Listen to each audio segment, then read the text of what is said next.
say before I read it, it's not meant to be offensive to men, white people, or anybody who's dead. Before I start. So basically, I graduated last year from a creative writing degree, and this kind of sprung from like not feeling very good about knowing where my writing would fall, and then last week I saw Shirley at an event, and this poem is sort of dedicated to Shirley and other feminist poets, and it's kind of came from a conversation that we had. That introduction was probably longer than the poem. But oh well. It's called Old Dead White Guys.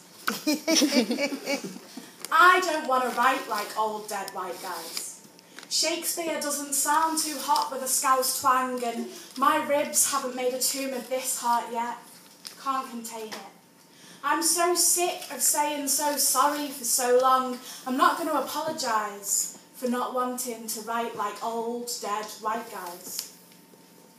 Not afraid of saying Coleridge hasn't got shit on Sahir Hamad. Iambic pentameter can't hold this accent, can't handle these flat vowels. I know the curve of my thighs might remind you of the hills above Tinton Abbey that met Wordsworth's eyes, but they're just fucking legs, and I'm not going to write like old dead white guys. Don't want to brush off the struggle of generations before me to try and impersonate Percy Shelley. Don't expect to find Byron in my bibliography, because I'm not going to write like old dead white guys. Prefer to shed academic standards like old skin. Speak from no scripture, prescribe no sin.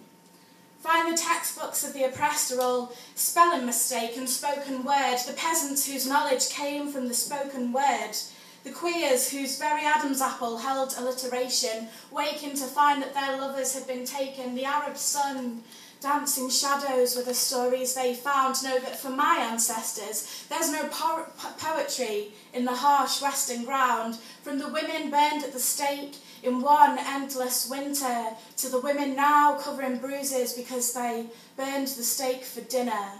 They have parliament, war, academia, literature. History is written through their eyes. In fact, you're going to struggle if you're looking for anything that's not written by old, dead white guys. So forgive me, Father, for I am sinning with my syllables again.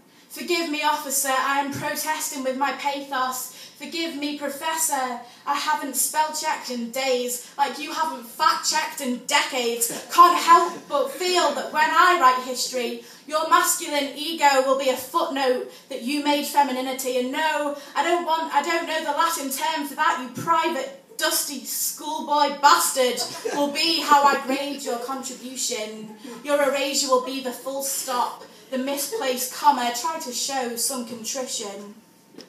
You will be the learned mistake that you despise until you stop thinking of normal as, until you stop marking me down for not writing like old dead white guys.